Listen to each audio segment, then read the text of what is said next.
Bonjour, bonjour. Hello everyone. Bonjour à toutes et tous. Hello everyone. Merci beaucoup And thank you présent, for présente being here à cette today projection. for Je m'appelle this Félicien, c'est moi qui showing vais of avoir the l'honneur film. de My name modérer is Félicien cette and I réflexion will have et the cette honor discussion of autour de ce moderating film this très important dont debate nous allons voir ensemble. around the Ghost film that Fleet, we've just c'est seen la together. A very 22e important édition film, Ghost Fleet. It's the Festival du film et du Forum 22nd international edition sur les of droits humains et comme me le this confiait tout à l'heure dans un festival. sourire l'un des organisateurs, And as au fond, one of les the 21 organizers éditions was saying précédentes earlier, the s'intéressaient previous surtout aux droits humains 21 editions sur un focused tiers de la mostly surface de la Terre, on human c'est-à-dire rights la on Terre, 1/3 les of deux tiers restants étant la the mer surface of the et la Earth, haute mer. as Et on l'a pu le voir 2/3 dans of ce film, the que c'est un Earth's sujet surface évidemment is the sea méconnu, and the très high important. Et seas. peut-être ce film est It is un coup de projecteur sans précédent sur topic cet which enjeu-là, tends to be puisque quite unknown la to haute the mer, public, to the ce n'est general pas un public. désert. On The high estime qu'à l'heure où seas je vous parle are not a entre desert. 30 et Are not 50 millions de personnes There are vivent, around travaillent 30 et to 50 parfois million meurent dans des people who conditions live atroces on the en sea haute mer. and C'est aussi un sometimes espace die in politique et terrible stratégique très circumstances important. at sea. It is also a Pour political s'intéresser and et se questionner strategic autour de ces space enjeux-là, comment of faire the utmost respecter, importance. comment protéger That les raises droits question, fondamentaux how can we de l'être humain protect sur fundamental les deux rights, tiers de la surface du human globe. Eh bien, rights, on a le plaisir on d'accueillir 2/3 sur of the cette scène, et surface of the on globe? demande évidemment des applaudissements nourris pour la réalisatrice du film, Well, to Shannon answer that Service, qui est avec question, nous. we have Shannon Service, the co-director of the film, with Shannon, tu us. peux nous rejoindre. Shannon, please join us on Co-réalisatrice de stage. ce film Ghost Shannon, Fleet en 2018 avec co-director of the Jeffrey film Waldron. Bonjour with Sharon. Jeffrey Waldron. Hello, Sharon.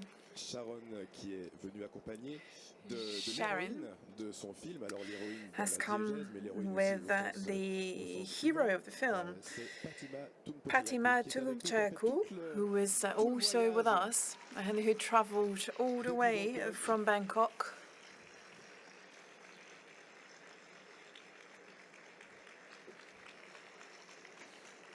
Bonjour Fatima. Hello, Merci beaucoup Fatima. d'être avec nous. Hello, and thank you for being with us. On accueille aussi David Hammond. We also have with us Avocat David et directeur Hammond, who exécutif de is a Human lawyer Rights at and the Sea executive International. director Bonjour, for David. Human Rights at Sea Et International. Claire Nouvian, Hello, David. And we qui a also finalement have eu Claire son train. Nouvian. Claire Nouvian Claire made Nouvian, it qu'on ne with her présente plus, train. Claire célèbre Nouvian, you all militante know écologiste her, française, a very fondatrice notamment famous de l'association French Bloom, qui lutte aussi pour la environmental destruction de l'océan, activist. climat, She's the et founder plusieurs of artisans. Bloom, the Bonjour à association tous les Bloom, quatre, and merci beaucoup d'être avec she's nous. very active Fatima d'avoir in fait la climate route. and environmental issues. Thank you so much, Fatima, for having come all the way from Bangkok. Thank you. The film was made 6 years ago. I'm sure some things have changed since then. Before we start and before we give the floor to our panelists, does it make sense to show this film here in Geneva? Well, we all know that Geneva is iconic in terms of human rights. Of course, there is the festival, but there's also the Geneva Conventions. There is a project of a human rights convention for the high seas. We'll talk about that with David a little later. Geneva is a very important city for human rights, but it's also a very important city for things that have to do with the sea, because a number of goods go through Geneva. Geneva is a strategic city for the seas. It's quite impressive for a country with no access to the sea. So we'll come back to this declaration of human rights at sea. We'll come back to that, David. That's an expression that 10 years ago nobody used. So the first question that I would like to ask is a question to Fatima. 6 years after having made the film, what can you tell us, Fatima? What can you tell us, and what is the situation like today?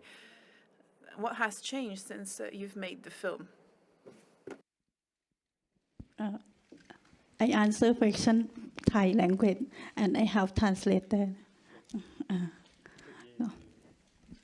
Ah, la traduction n'a pas marché? Bon, en toute façon, on a tout à fait le temps. On va se laisser dériver bien à notre aise. Et donc la question est très simple. So the interpretation works if you put their headsets on. What is the situation today for her?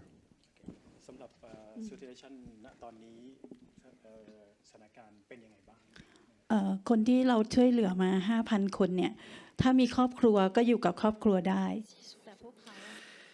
The people that we've helped, if they had a family, they live with their family, but they did not receive direct humanitarian support.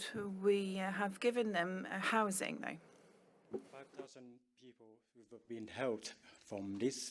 Some of them, they come back home and stay with family.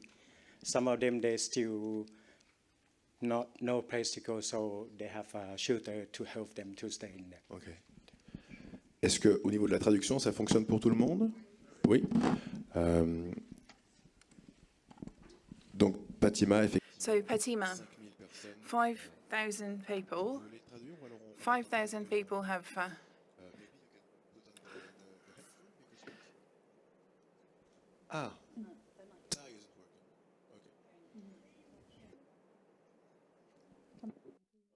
Does it work?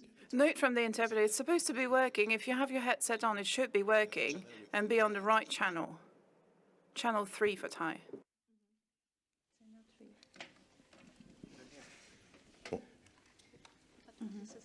โอเค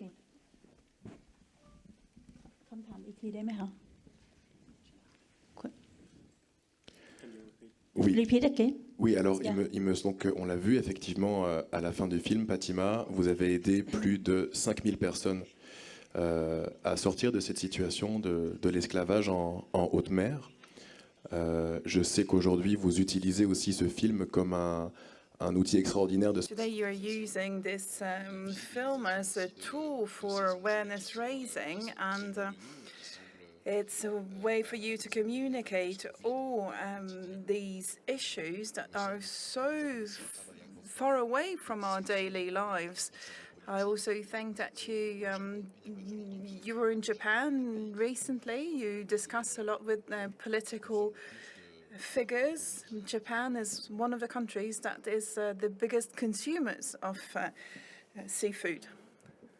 ก่อนอื่นต้องขอบคุณทุกคนที่มาดูหนังเรื่องนี้นะคะ Well, first of all, I would like to thank all of you for having watched the film. It's a first step that can help solve the problem. Film. And then I think the problem is everyone can help this to sort out the problem together. สำหรับการตอบคำถามคือ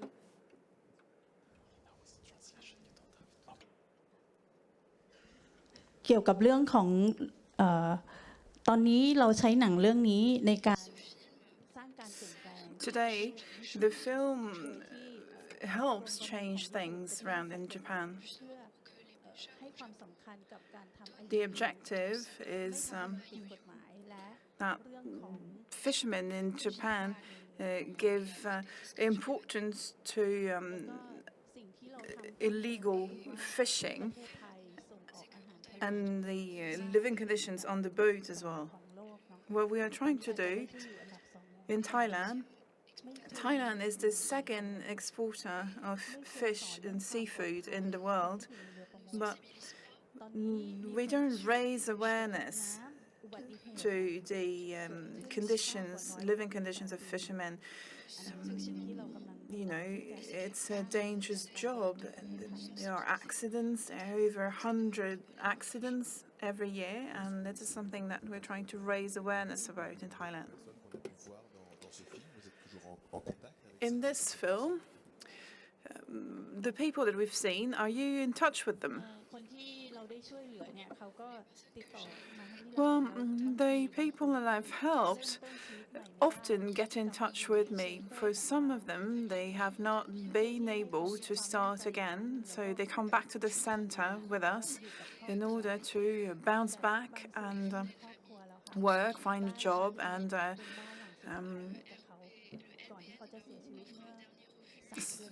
create a family.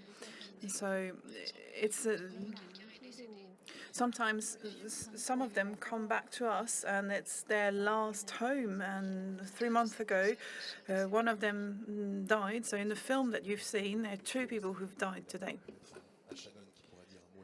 Well, I can hand over to Shannon now. Maybe you have a word to say on this.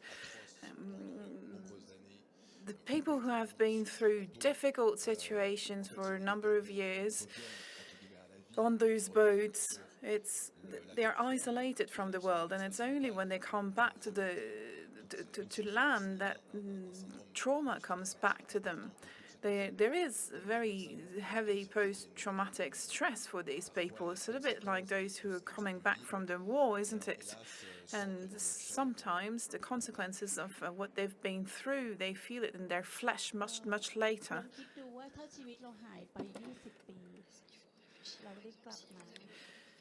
You know, you have to think of it like this. If you've lost 20 years of your life, just imagine it's as if you lost 10, 20 years of your life. There are issues with drugs, with alcohol. Those people are beaten and they're traumatized. They have no self-confidence anymore when they come back on land. So we're very happy to support them, but at times we don't know how to provide them with the right emotional support. You have to understand their situation, really, you know.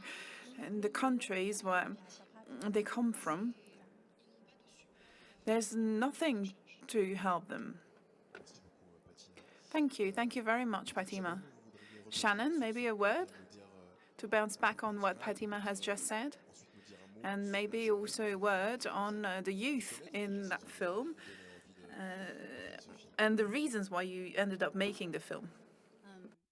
Yes. First of all, thank you so much to the festival for having this film again. It's a real honor. It's one of my favorite film festivals in the entire world. So to be here again is really wonderful.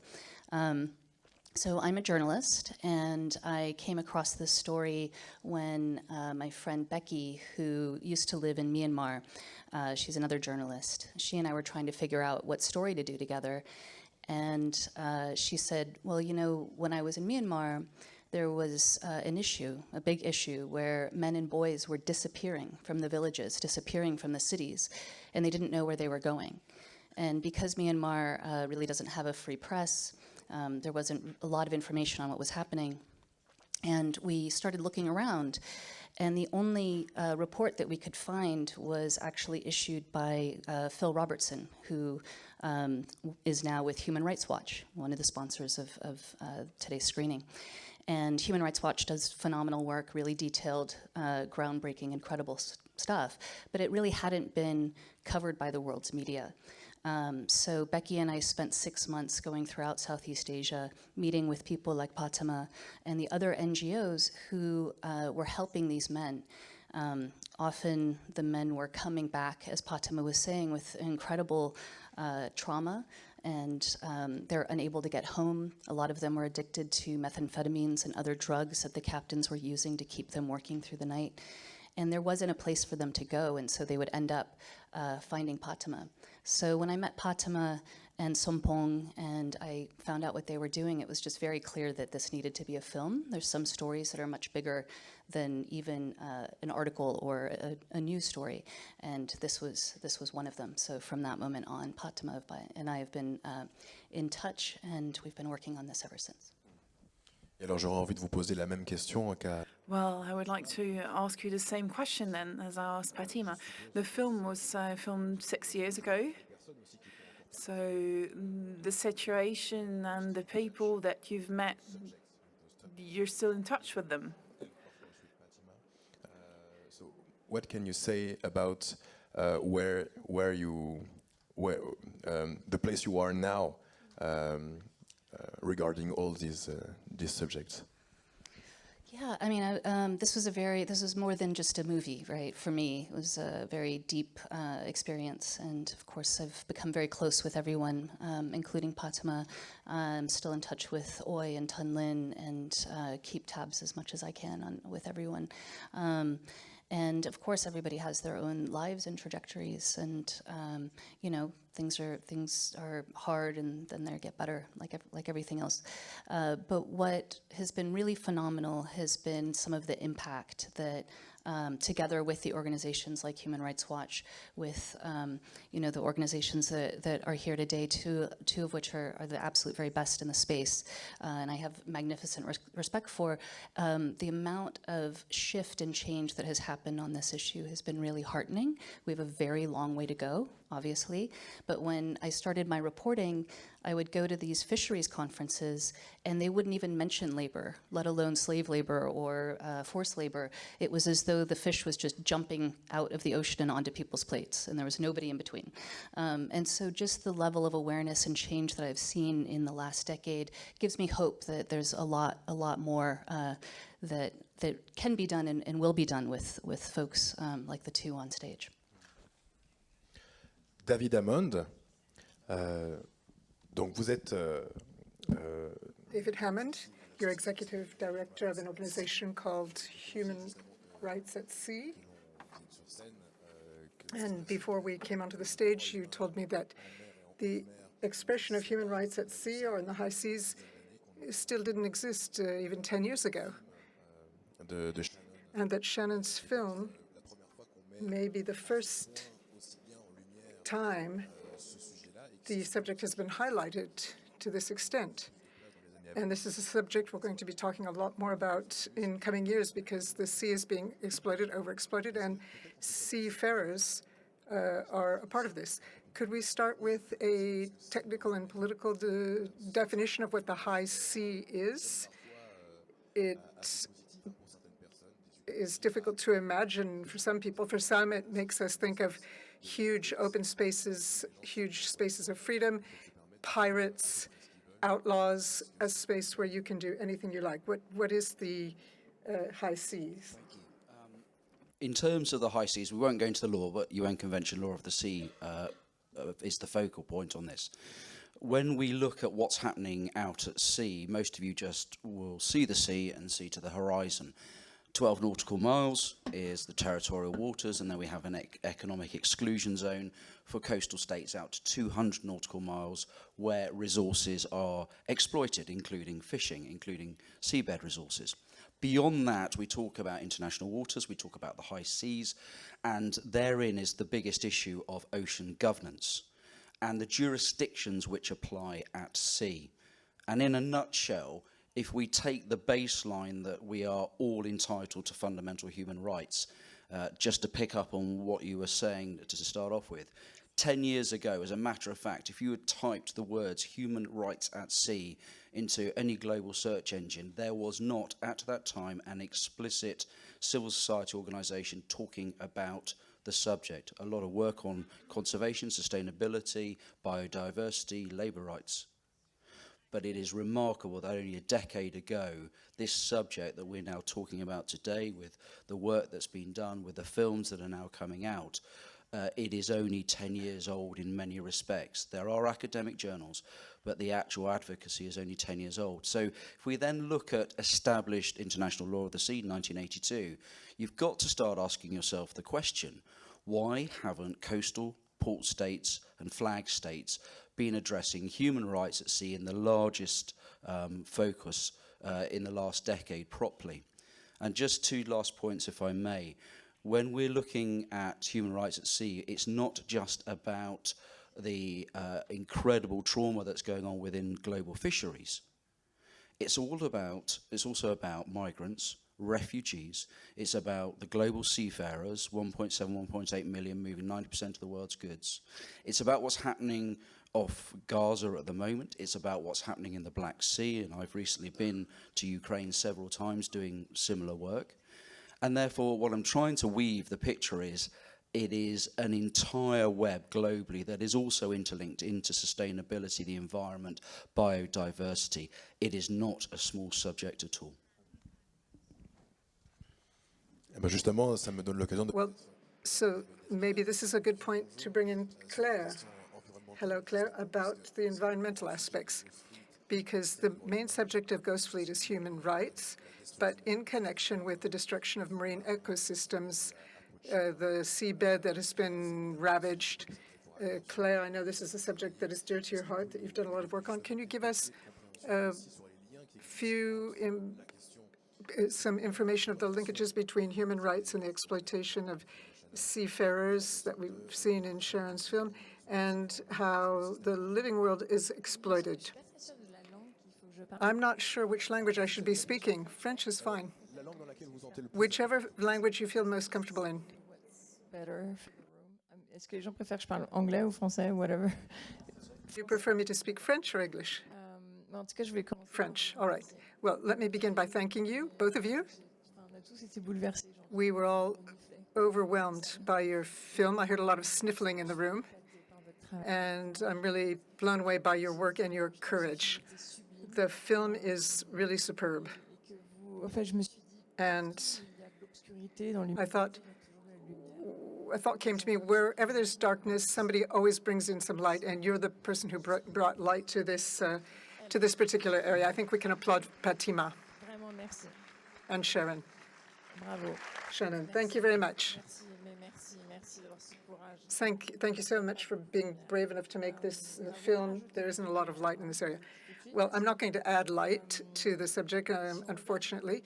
If we look at the current model that we're in, wherever there are resources, wherever the ocean is productive, usually these areas are close to the coasts.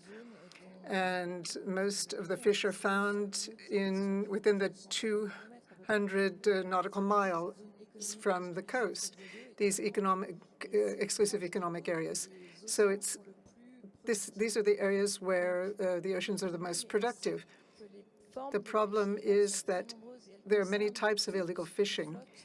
All fleets in the world are involved. The issue of slavery at sea is intimately connected to what's happening in Latin America, in Africa, and in Asia. It's less a problem to do with the European fleets. This is the only area in which the European fleets are behaving slightly better than the others, and that's not saying much. If you look at it in more detail, and this is what we've done with the Human Rights Legal Clinic of Harvard Law School and the Sciences Po Legal Clinic, we looked at the tuna chain, the tin tuna that you find in supermarkets, and in actual fact, when you look at the supply chain, even for tuna that comes into our supermarkets in Europe, as the film says, these are products on which there have been human rights violations at all stages of the supply chain, because there is no traceability, absolutely none. There are no observers at sea. A Ghanaian observer in a Korean boat in Ghana, who we found was found in December, decapitated. The Ghanaian government is supposed to be boarding these ships and reporting on what's happening on these ships, what they're catching, are they respecting their quotas, the fishing areas, etc. This young man, the observer, was not only decapitated, but his hands and feet had been amputated to ensure that he couldn't be identified. His body washed up on shore, however, and this is the only way that we even found out that he'd been killed. So the violence along the supply chain is overwhelming. When you look at who's keeping an eye on what's happening, when a catch takes place at sea, does anyone know what's being caught? No, no one. Do we know what's being landed? No, absolutely not. We have observers' reports are secret that we can't use publicly because there are too few observers.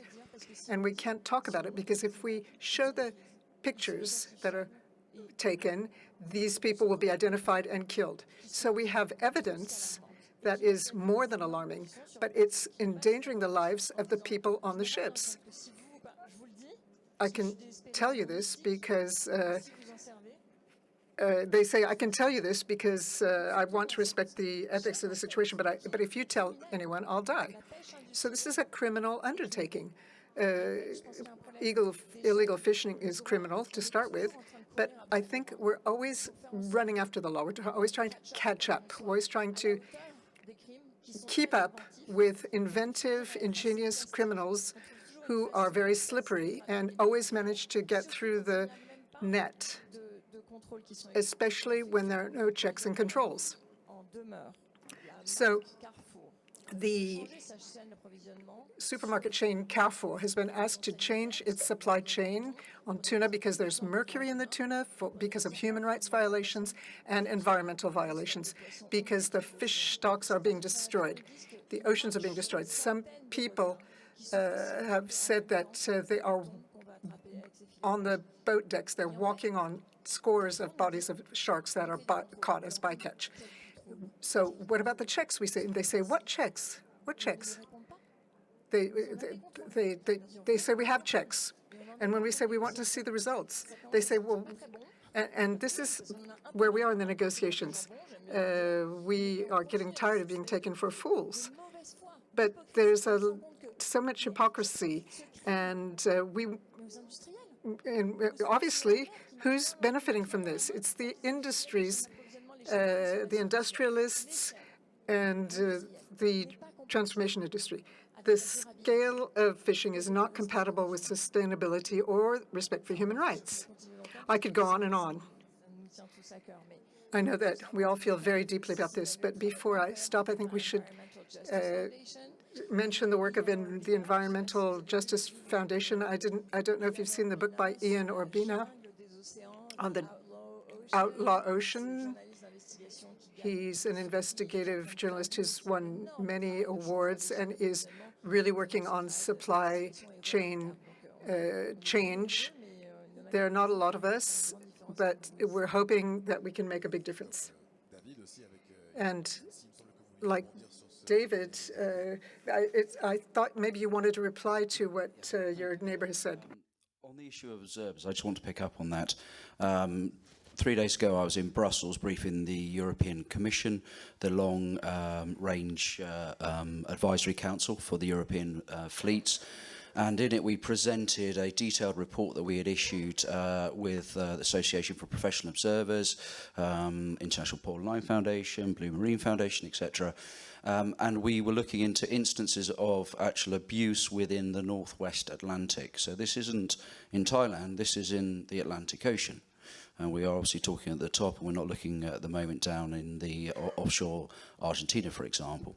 But this report highlighted, with corroborated evidence, 10 areas of abuse, from sexual abuse to violence to intimidation to observers being threatened with litigation for speaking up. So I absolutely note the points that you've made there, Claire.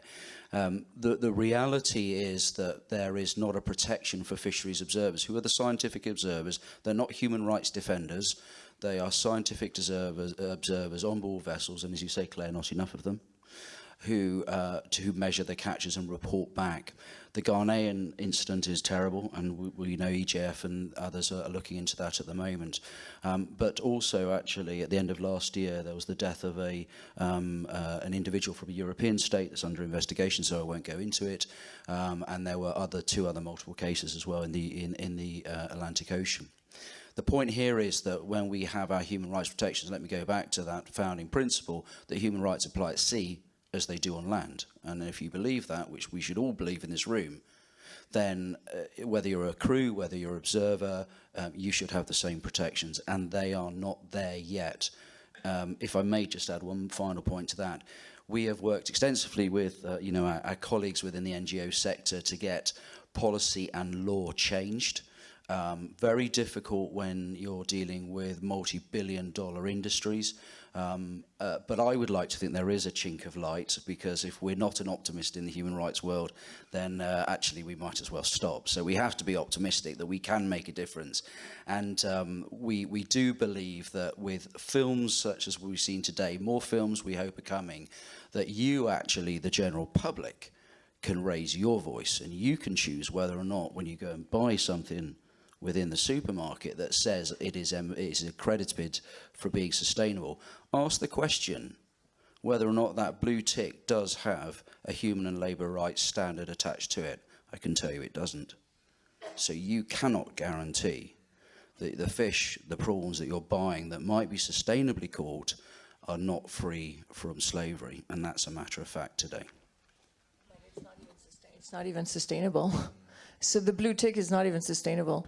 De toute façon, les labels, nous on a aussi un énorme problème avec le label MS. We have a big problem with the MSC label. The Marine Stewardship Council that says that fish are fished as sustainable, which is not true. Tuna fishing, for example, they use fishing gear that is not selective. And today, a big proportion of tuna fishing in the Indian Ocean selects for young fish that have not yet bred. So we're nowhere near sustainability. This is a real subject. And they have no social or human rights standards either. Well, Claire, doesn't this make you go crazy? Yes, we're going crazy, but it makes us mad. But as I was watching the film, I thought the problem is what kind of human being could do this? There's a big lack of empathy. I don't think people are being taught empathy.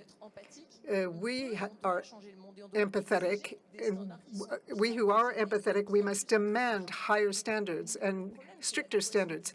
The problem is the non-enforcement of the law against these multinationals. Currently, the law has no sway on them. You know that there was a major breakthrough to hold companies accountable since 2017. I don't know if you've been following what's happening in Brussels with the due diligence directive.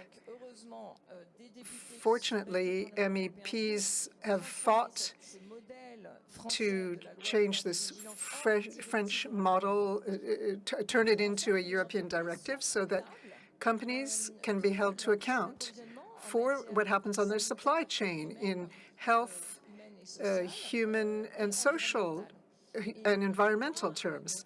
And this directive will have to be transposed into domestic law. It's been adopted with a huge majority by the European Parliament and by the European Council. There's this trilogue agreement, and then it has to go before the Council and the Parliament for another adoption. Once you get a deal from the Parliament, then the trilogue approval, and then it goes back to the Parliament. But when it got to the Council, the Liberals started to raise havoc to get governments, because in Germany there's a coalition government. The Liberals got Germany to abstain. So the vote was supposed to be a shoo-in, and in fact, the law was suspended. So these companies are not being held accountable. And in fact, this is the only way to ensure that we as citizens can bring these companies to court, to take them to court when they take part in human massacres or environmental disasters. When you're working clandestinely and you have no respect for any form of life, human or other, there's not much you can do besides trying to bring them to justice. We were hoping that the EU and the directive, we were holding out great hope for it to hold these companies accountable. And the German abstention is making us furious. They're doing the same thing on the nature restoration law, which we won last July through huge citizen pressure. They're doing the same thing. It just squeaked by in Parliament. Then we got the trilogue agreement. When it came back to Parliament last week, once again, the second vote, which was supposed to be just a formality to enact the law and have it published in the official journal of the European Union.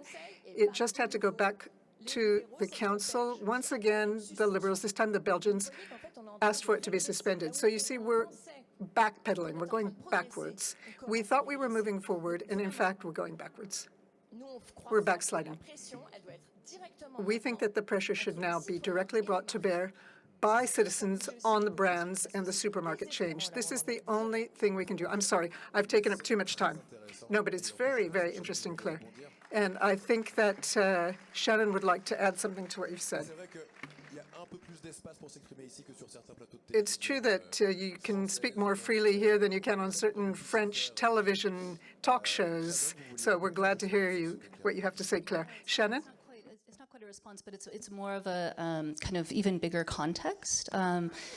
And that is that, you know, as a storyteller, I'm very blessed that a lot of people tell me their stories. And one story is that of Tun Lin, who you saw in the film. He's Patima's kind of right-hand guy in the movie.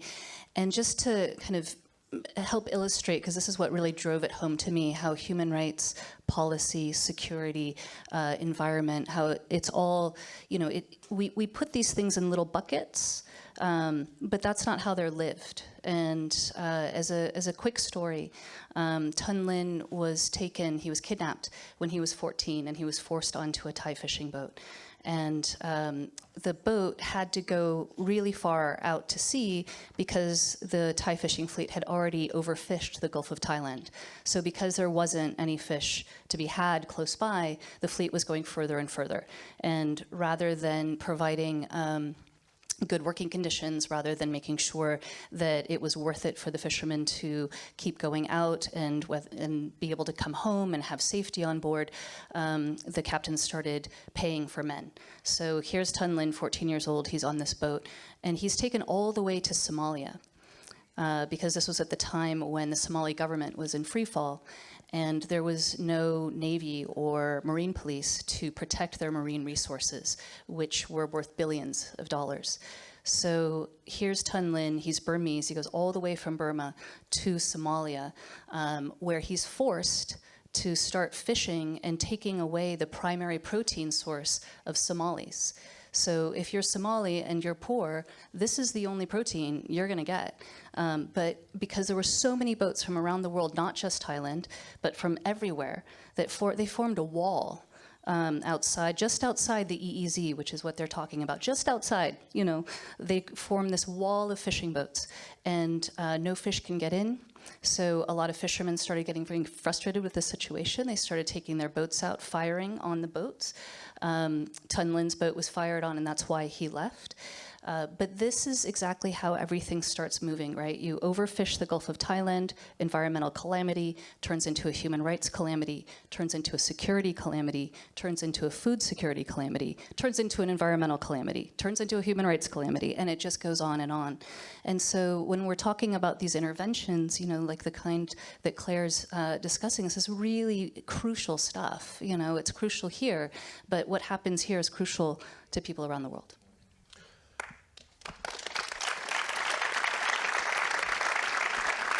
Fatima, donc ça a été évoqué par Fatima, Claire notamment, par David aussi. Claire and David have talked about the pressure that these people are subjected to, going just to death threats. The observers are too few in number and very much threatened. The system is perverse. It's been hijacked by a sort of mafia.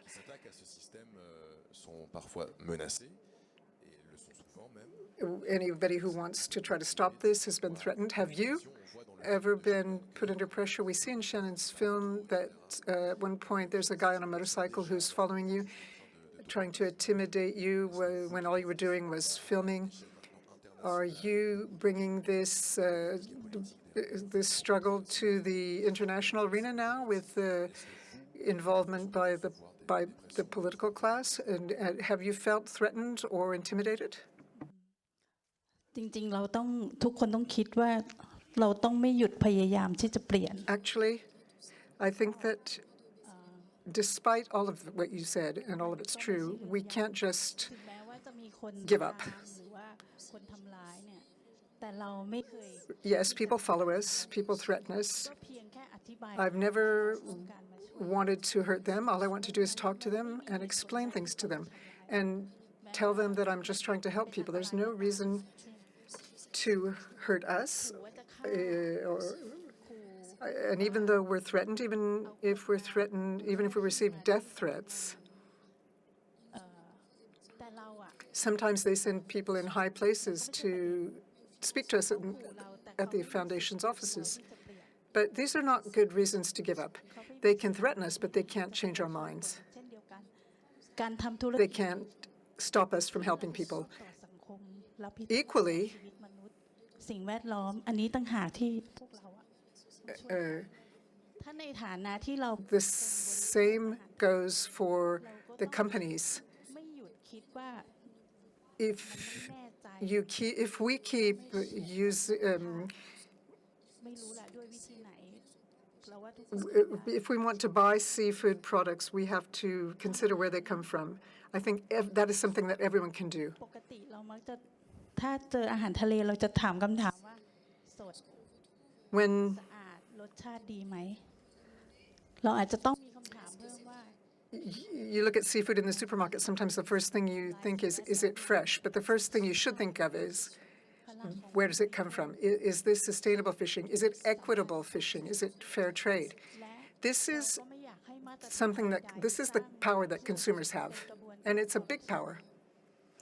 สิ่งที่เรา อยู่เสมอคือ Nobody, no entity should be able to corrupt us. คุยกับเขาได้ยังไงเรา Every day, we think about how we can speak to the fishermen, how we can กินได้ contact them จับด้วยความสุขไม่ใช่ in order to tell them บอกกับเราไปถามลูกเรือประมงว่าถ้าอาหารสิ่งที่เธอหา so that they can tell us that they're happy with their work and that they think we can buy the products because they were fished properly. ตอนกินน่ะคิดถึงเขาบ้างนะมันหามายากมากคนที่เราสัมภาษณ์คือ What they say is พี่เขาก็ what they're saying is that they want consumers to think of them when they're consuming these products.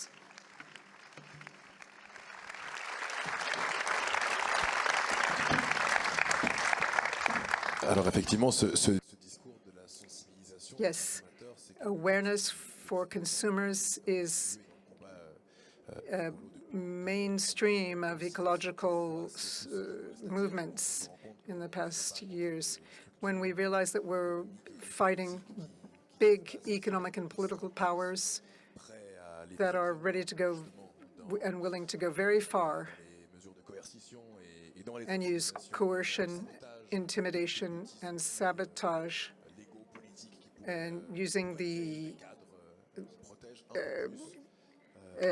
their clout to prevent the laws and rules of being enforced. David, you are keen that this declaration in Geneva should be developed. I'd like to ask you a question. We don't have much time, but could you tell us a tiny bit about this, the draft declaration on human rights at sea, and could things then change? Impunity occurs when there is no deterrent effect, when, as Claire's raised, other people raised, the issue is that people are not held to account. If you're not held to account, then you can get away with it, and that's what's happening all around the human rights space in the maritime environment at the moment. In 2019, having been in India for the first ever state conference on human rights at sea in Mumbai, we came back at the time I was living here in Geneva, and myself and a couple of academics started drafting the Geneva Declaration on Human Rights at Sea. That was actually issued on the 1st of March in 2022, after going through a huge amount of review. The first fundamental of four principles, first fundamental principle, is that human rights apply at sea as they do on land. This is what we call soft law. It's not hard law. It's not like the ILO 188, the Working and Fishing Convention, which has only, as a segue, has only been signed and ratified by 21 states. So therefore, in terms of its enforcement, it's very hard. What we're looking at is a soft law document that can be used and become what we call customary law by businesses, by states, by port state and flag states all around the world. And if you're not aware, in order for a vessel to operate lawfully anywhere at sea on the high seas, they have to have a flag, they have to fly a flag. And those flag states are controlled by the International Maritime Organization in London. What we are trying to do is to get those flag states that control all global trade in reality for the legitimacy of trade movement to at least acknowledge that human rights apply at sea as they do on land. If we can get that basic acknowledgement, then I believe we're on a stepping stone from the highest level to put pressure on the likes of the EU with the corporate due diligence regulations to show that states actually believe in this principle. Because at the moment, we have not found one state who will back that principle, which seems remarkable, but it's true. And then just to finish off, I'd just like to say there are some successes. We have managed with other colleagues and unions to change the law in New Zealand. It's not about fisheries, it's about seafarers. But we changed 9 words in primary legislation. And the so what, as I say, the so what question is that that law change meant that all seafarers, and we're talking around about 130,000 seafarers who pass through New Zealand every year, will have assured onshore welfare facilities. That means, and that's one country. Now imagine you do that in 140 coastal states and what that effect can have. The point here being is 9 words, a few words in legislation, then means that you must, not should, or may, but you must be enforced, or matters must be enforced. So as a lawyer, I will always look for enforcement mechanisms and to try and create those. And without those, everybody in this room that's trying to do the good work is almost stopped from being successful, because we need to prosecute and we need to hold people accountable. Thank you. Merci beaucoup à tous les 4. On va avoir l'occasion de prendre peut-être 3. Thank you very much to the 4 of you. We are going to take 3, 4, 5 questions if you keep them short. Does anyone want to break the ice? Is there a first question in the room? Oh, there's someone right there. Maybe we can circulate a microphone. Bonjour, merci. Good afternoon, and thank you so much for the film. And you mentioned about the ILO. I'd be very curious to know if any people from the ILO have seen this film, because many people there supposedly addressing slavery, and I would be very curious to know what their responses was. And by the way, I work with the Gallifrey Foundation, who's also a marine conservation organization, hence my deep interest in this topic. Thank you. Who wants to answer the question? Shannon, yes, go ahead. Unless there happens to be anyone from the ILO here, in which case I'll...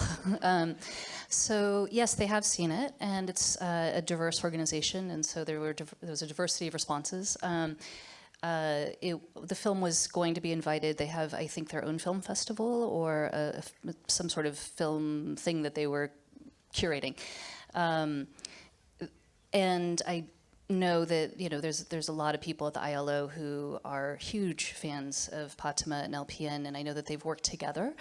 So that's also maybe something she could talk about.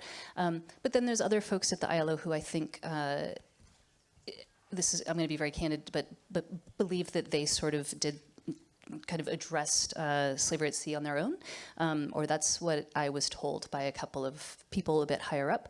And so there's people who really don't like it because maybe it's different than the narrative that they have. But there's also a lot of people who do like it. So that's my very straightforward response to what I've heard directly. Thank you very much. Une autre question? Je vois qu'il y a... Another question? J'ai pas compris. En galerie des questions. Où sont les galeries? Ah.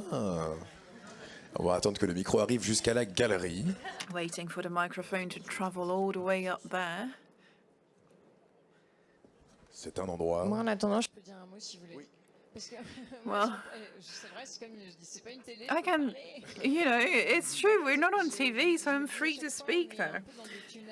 Very often we are in our own consciousness, tunnels of consciousness, and watching this film opens our consciousness to something new, something else, and I find that wonderful.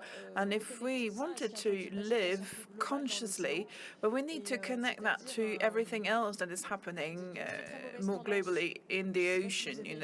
The trends are not good. I don't know if you've read the article about the Pacific humpback whales that have been hunted down to 2 to 3% of their population. In the 70s, a moratorium was implemented on whaling at global level. And now whales are doing better. When we stop massacring animals, they tend to do better in general. But now with the increase in sea temperatures, 2023 being a record year in increase of sea temperature, it goes so quickly that 15% of sea currents have been changed. And now animal specialists, whale specialists, cetacean specialists tell us that 40, 15 years from now, there could very well be no more whales in the ocean. The acidification of oceans and fundamental mechanisms that create life in the oceans and hence life on land, because we all come from the ocean, everything is collapsing, and Olivier Adam is saying so. We're directly connected to the scientific world. They're telling us that oceans are collapsing and no one is talking about it. It's crazy. It's just crazy. And it's very possible that one day we will solve the issue of overfishing and human rights at sea, just because there won't be any fish anymore in the sea. We're emptying the ocean. It took us 50 years to empty the ocean. As Shannon was saying, we keep going farther and farther and drag more and more. But when there's so much tension on resources, what happens? Well, we increase violations, we increase ecological violations and human rights violations. And that's exactly what's happening. Everything is collapsing. So we can't afford to be patient anymore. We have no more time. We should have been doing that 60, 70 years ago. We've gone way too far and things are going way too fast. So the level of tolerance that we need to have, or the level of tolerance that we need to have faced with the lack of responsibility of our politicians, it should be nil. We should have zero tolerance. When we go to the supermarkets, we shouldn't buy any fish, unless we are fully sure that it comes from a local small-scale fishing. And for the rest, we can support foundations like Bloom, Blue Ventures, all NGOs are fighting for human stability and the respect of environmental resources. But we're not doing any of that.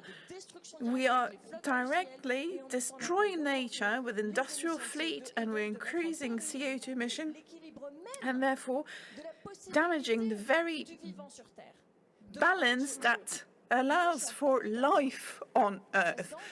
I'm sure you can feel it. I am panicking inside. The heat is raising inside, and I would like you all to panic along with me, because we would be much less tolerant, and maybe we'd have a chance.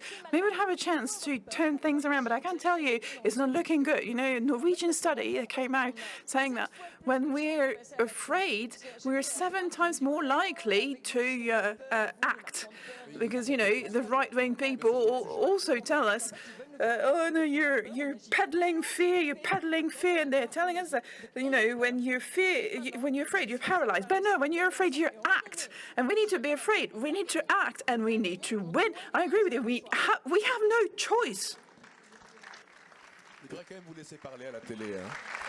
They should let you speak on TV. It's much more interesting than the things that you hear on TV. So, is there a question in the room? Carmen Crack. I'm from Massifundise. We are actually an organization working in South Africa with small-scale fishing communities, and a member of the World Forum of Fisher People. And actually, I'm here this week from South Africa because the Special Rapporteur on the Right to Food has made a report exactly on fisheries and right to food. So I want to speak a little bit to that. But before I do that, I just want to say thank you to the movie makers, but especially to Fatima and LPN, and we extend our solidarity to you, and the work you do, it's very important, and thanks for doing that work. The point that I wanted to make, because this is actually a point that came out in the report that I think is very important when we speak about human rights in the context of fisheries, is around how when we speak about illegal fishing, it's often clustered with illegal, unreported, and unregulated fishing. This is a big problem that we see, because this is also where what we see from the Global South perspective is that oftentimes we see states putting a lot of effort and emphasis in criminalizing small-scale fishers for their activities, and being labeled as poacher, where we don't see enough happening indeed in the ICs, and especially we don't see enough happening when it comes to holding companies and corporations accountable.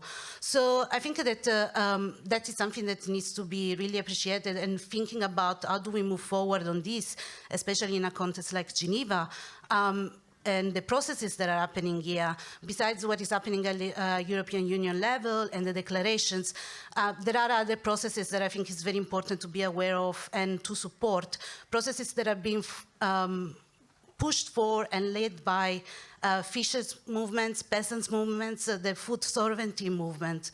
And I want to highlight specifically the binding treaty on transnational corporation. This is a process that has been a long time in the making, and we are not seeing enough support from bigger NGOs, for example, but also from other research institutions and others to support that, because when we're talking about a binding treaty for multinational corporations, that's where we can see more accountability, and we are not just relying on the states to make legislation at local level. So I just wanted to highlight that point as how do we look at solutions. And indeed, as Claire was saying, I think it's very important that when we speak about consumption of fish and how do we choose what we consume, there is importantly local markets to be supported. I know, for example, in France, it is very active, but also in other places. And yes, working with small-scale fisheries to support small-scale fisheries and highlighting fishers' people's voices. I think this is very important. Thank you. Thank you very much.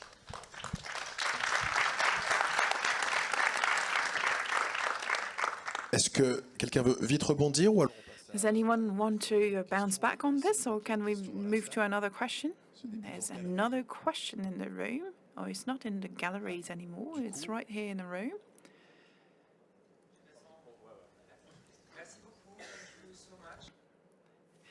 Question in the microphone, please. The interpreters cannot hear the question. If the person could speak in the microphone.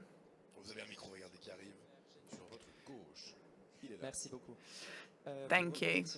Thank you. Well, I would like to bounce back on something that you said, Claire, something that I found quite striking. You said something about the impact that we can have, and the impact that we can make, And I, for myself, use sport. I did a lot of things in Switzerland, and I will do so soon in the Mediterranean. I will cross the Mediterranean. I will swim across the Mediterranean in order to raise awareness on the Pelagos protected marine area, which is supervised by several countries. So what can you say for us to prevent everything that we've seen so far in this film?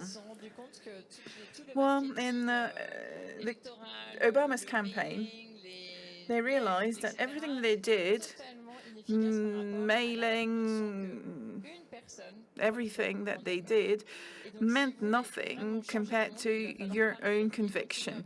So if you really want to change the world, you need to keep talking and moderate discussions, talk to people, talk to people, talk to people, because there is nothing more convincing, you know. In Mama's campaign, they realized that one person could in Obama's campaign, they realized that one person could convince 7. So if you decide to convince others, then the sky's the limit. Of course, if you give money to NGOs, the more money we have, the more pressure we can apply, like Fatima does, like we all do. But it's not just about money, it's about sharing content, it's about understanding the situation. Because the things that make brands vulnerable, it's the reputational risk. You know, when they do the risk assessment, there's the issue of reputation risk, and it's with that we manage to get Intermarché. Intermarché, they had their own fleet, and they used to fish in the high sea, about 2,000 meters down, and they scraped the seabed and destroyed all the corals. So, and here I'm fully serious here, because, you know, very often people think, oh no, we've already signed a petition, you know, we've already done our part. But it's not that. In July last year, the law that fixes limits in terms of ecosystem degradation by 2050, so it's a law that would force states to conserve ecosystems. Well, this law has been destroyed by the liberals and the far right. You know, the idea was not to have any binding objectives. And what changed the things? What changed the situation? It's our videos. You know, we were at the parliament and we said, well, there's an emergency, and every one of you click on the link, watch the videos, and send emails to their local politicians. And the politicians overnight, well, they set up crisis teams, you know, to oversee the issue. So transparency, traceability, those are my 2 favorite words. You know that in France, Emmanuel Macron fought to organize the third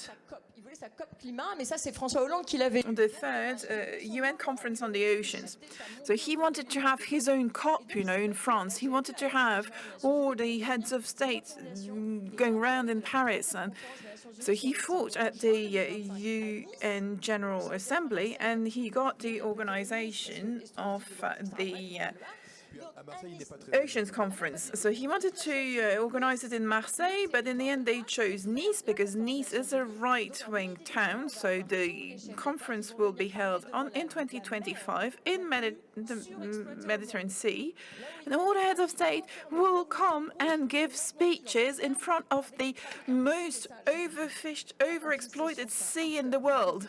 You know, so they give their speech and then they go have a cocktail with a view on the sea, and they'll have their drinks and tell jokes. But can you imagine?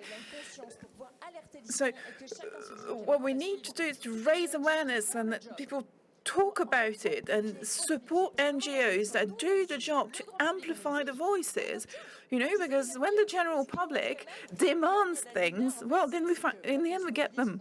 You know, when we can organize or we can mobilize, we win. But we will have to organize. You know, in the film, we've seen it. These crimes are invisible. Those are crimes at sea. So it's abuse is rampant at sea. It's just the best place for mafias. And that's exactly what you're doing with Bloom, your association, right? Bloom is Claire's association. And we'll all be able to follow you in different contexts where we all have more time. I know that you have a lot to say, and there's a fantastic energy, and it's actually very communicative. So Shannon, Ghost Fleet. Should we share the film? Can we share it with our friends, with our family? Yes, please do share the film. It's available on Apple TV, and it's on Amazon at the moment. And let's see, I think those are the main places. It might be on YouTube as well. So please do share the film, and of course, please donate to LPN and to Human Rights at Sea and to Bloom. I mean, they deserve your support. They're doing phenomenal work. Donc je rappelle les associations de Claire Nouvian. So Claire Nouvian, Bloom, Human Rights at Sea International, that's David Hammond, and the Geneva Convention for Human Rights at Sea, and Goose Fleet, co-directed by Shannon and Fatima. Fatima, you're the one who traveled the longest to come here. Well, maybe you can say a few words in conclusion. Is there something that you would like to tell us? เราเชื่อว่าทุกคนทำได้ Well, I think we can all make it. We can all change things. You have question? There's a question, it seems. Microphone for the speaker. The interpreters cannot hear the question. Attendez, on va vous donner un micro, parce que sinon les interprètes ne peuvent pas entendre la question. Merci. Je fais super vite, promis. I'll be very, very quick. At the Gallifrey Foundation, we are very focused on the protection of sharks. Two very simple examples of what we do. We launched a petition 2 years ago. 1.2 million people signed a petition to the European Parliament to make illegal the trade in shark fins. And thanks to citizen mobilization, the text is in front of the European Parliament. So that's after having 1.2 million people mobilizing. So petitions work, you know. You have to insist, but they work. Also, we have listed all airlines that have transported shark fins. So there is a website that lists these airlines, and you can, you know, when you're organizing your next holidays, you can choose your airlines, because we have some companies that have confirmed that they have never transported shark fins. So the name of the foundation is Gallifrey, and the website is flywithoutfins.org. One last word, Fatima, and then we'll have to leave the room, unfortunately. You. Oh, I forgot what I was saying. Yeah, I wanted to just let everyone know that we need to show solidarity. We need to help one another, and the film shows it. And what is my deepest desire is I really wish no one would die from this. I really wish no one would give their lives for us to eat. You know, 50 years from now, 100 years from now, our children, grandchildren will need to eat as well. So we should not encourage fishing that enslaves people. We shouldn't harm those who feed us. I think we really have this strength in us. We can change things. Et n'oubliez pas de parler de ce film autour de vous. And talk about the film, thanks to the FIFDH, and enjoy the festival. Thank you.